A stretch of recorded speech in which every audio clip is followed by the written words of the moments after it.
So, Budget 2024 is out there, and we will be talking to our expert Siddharth Sharma, and he'll be giving insights on capital gains, MSME, and the agriculture sector. Welcome, Siddharth. Pleasure is all mine. So, could you explain the capital gains for our viewers? Well, capital gains is something which has always attracted the attention of all the people who have been investing their money into the markets. Always. So I'll just tell you what exactly had been the capital gains, and I mean in a short description what exactly it is. So I mean whenever you have some amount which you invest and that amount increases, then you have to pay a certain tax on the capital gains whatever you have incurred, or on the gain whatever you have made.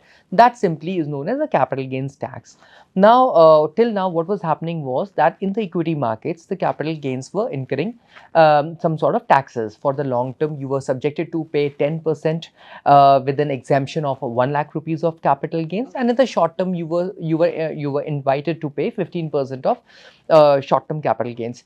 Now what happened is that there had been a discussion for the last 3 to 4 years that the government was wanting to increase the capital gains, or they wanted to change or alter the definitions of capital gains.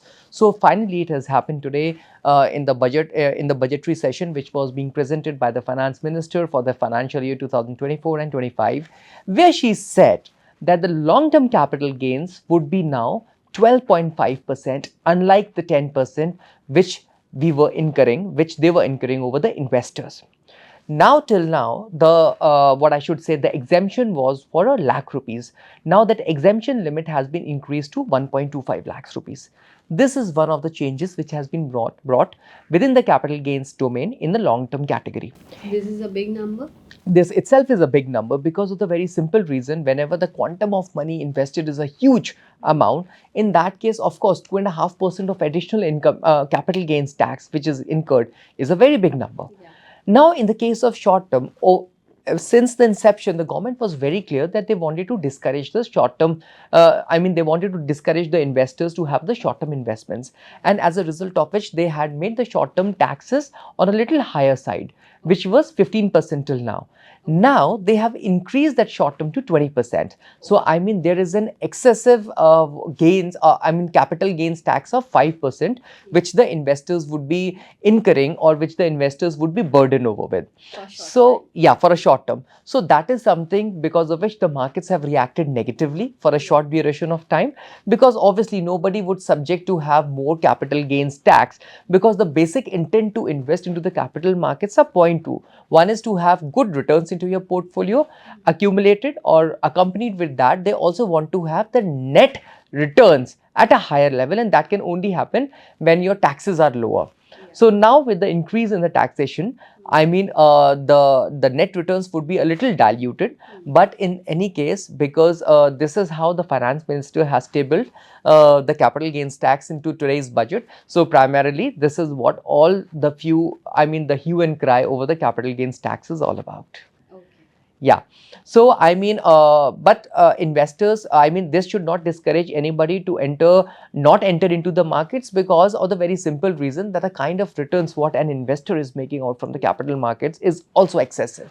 Yeah. So with that, let's say initially when the markets were reacting or were not reacting at that point of time, of course your returns were not high. But when the markets have started reacting in a very bullish manner, so your capital gains have also increased drastically. Yeah. So in that manner, generally people come and invest their money into the markets just because of the higher returns.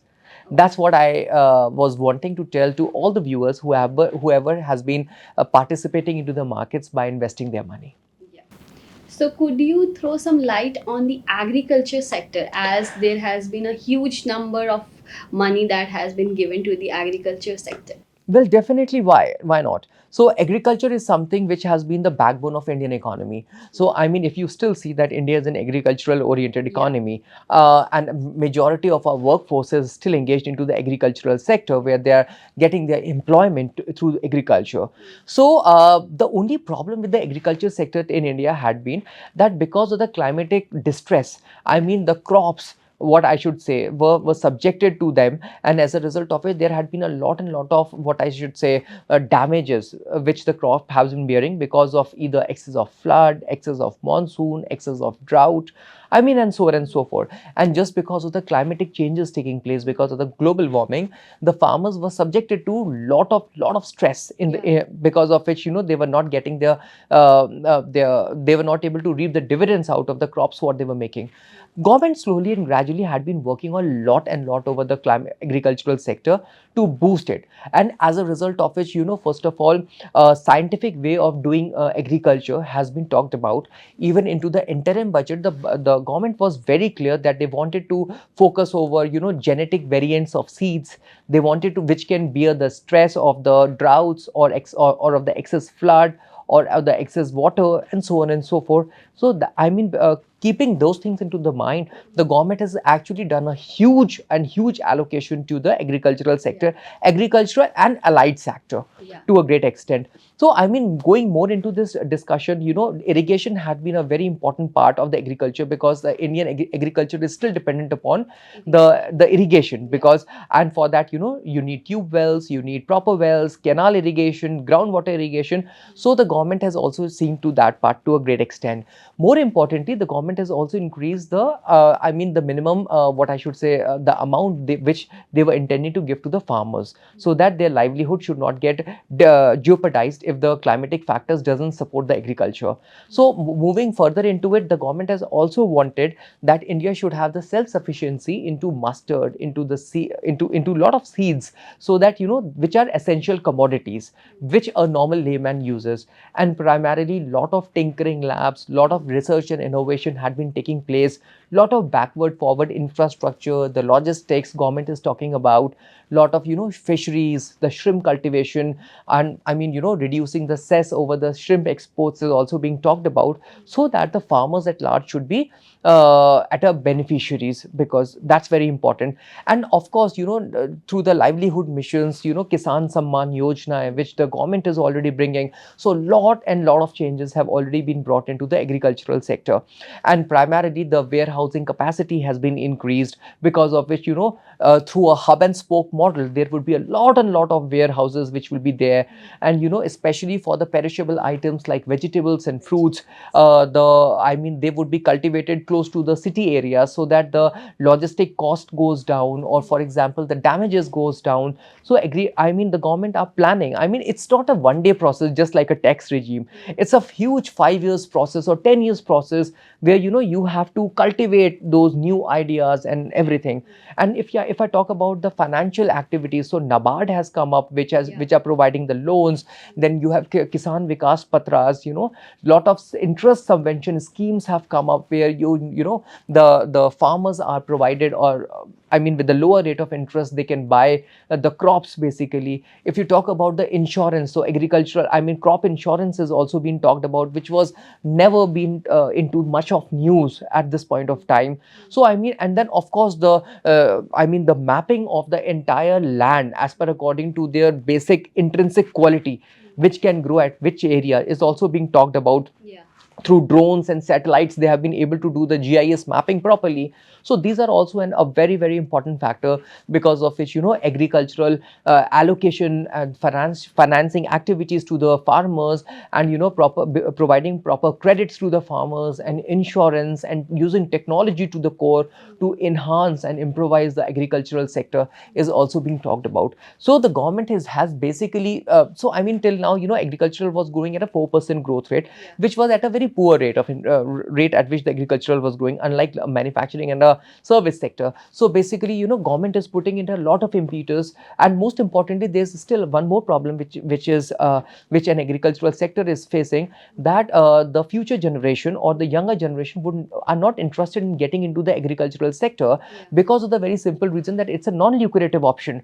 People are either selling their lands, or, fragmentation, because of so many members in the family, fragmentation of lands are taking place, because of which farming as an entire profession is becoming non-lucrative.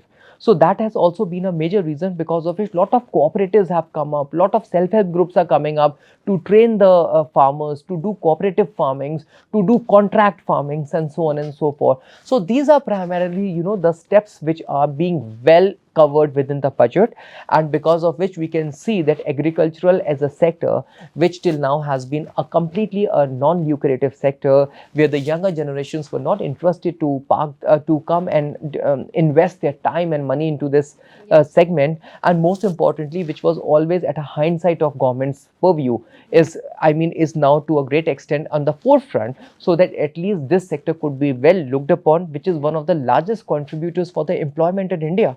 How can an individual or how can the country neglect such a big sector? So these are the basic reasons because of which agriculture is now coming at the full force, and you can see that within no time India would be one amongst the biggest. We are already our biggest manufacturers of all that, but now we would also be one of the biggest exporters of all these through the value added services, value additions and all that, which are taking place on a timely basis. So there are a lot of people who are talking about the private sector. They are like the government is not focusing on the agriculture sector. They are more focusing on the private sectors. Yeah. So how do you look at it? So well, with whatever I have told you right now, Yeah. you can see very well that how government, because without the government intervention, this sector cannot prosper. Because the private people are always looking out for some sort of profit agenda. Yeah. But what will you derive profits from a poor farmer? It would always be a very non-lucrative thing. As a result of which, the private players generally tend to stay away. Other than the fact that you have a contract farming where you are going into some sort of products like cotton production or jute production, where the private players are much interested.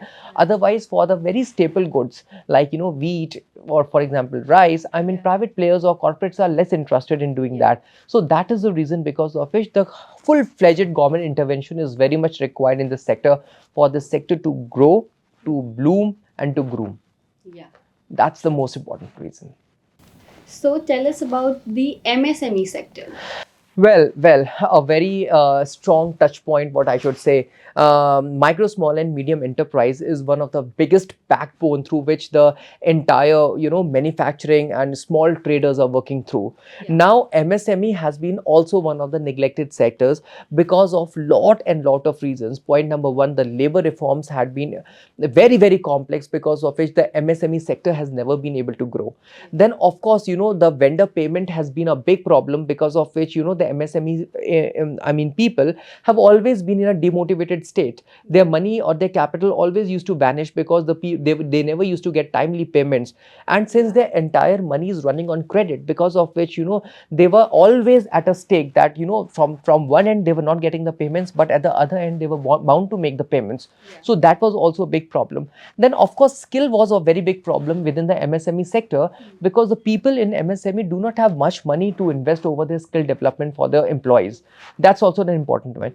Then, since the labor reforms were very exhaustive, therefore the people were always skeptical that what kind of labors they should keep, whether they should keep labors of certain quantum or not, and so on and so forth. These were also the very big questions which were always into the mind of MSMEs. But now I tell you frankly, government has literally understood the fact that 40% of employment is coming out, or the GDP contribution is so much within from the MSME sector, that we cannot neglect this sector. And as a result of which, lot of actions are taken. Point number one, now there is a 45 days of line of credit which is given to the MSME sectors, because of which now, unless and if the vendor is not making the payment within the 45 days, he would be heavily penalized for that. So that credit line is getting streamlined. Yeah. So it's not that, so I mean from one end he's getting the payments, and the other hand he's able to provide the deliverables or services whatever he's required. This is one thing. Secondly, through apprenticeship programs, or which the government is coming out with, as a result of which people are getting skilled within the MSME sector. That's also an important thing. Now, because of so much of what I should say, now you have reconstruction tribunals in case you have a distressed MSME and you want to sell that MSME. So now the simplification of rules have taken place to a great extent, which has made MSME as a little lucrative option. where people can come. And obviously, credit guarantee schemes to the MSME sector has also come up, where the government is pushing up, where the credits could be given to the MSME sector at a very low rate of interest, or even at zero rate of interest. So I mean, this is also something which is very, very lucrative for the MSME sectors, for them to grow. And primarily, the collaterals which are required at an unsecured loans, basically, for the unsecured loans, whatever the collaterals are required, that collaterals has gone minusculely down, so that this has given a bigger leverage, or credit line guarantees to the MSME, for them to explore their business or expand their business and see that their business grows to a new height altogether. So I mean, coming back to the point that now you have insolvencies and bankruptcy code, they are into the picture, so that if there is a rural distress, or there is any sort of distress within the MSME sectors, or some sectors like that, with using IBC codes, you can basically come out of the distressed assets.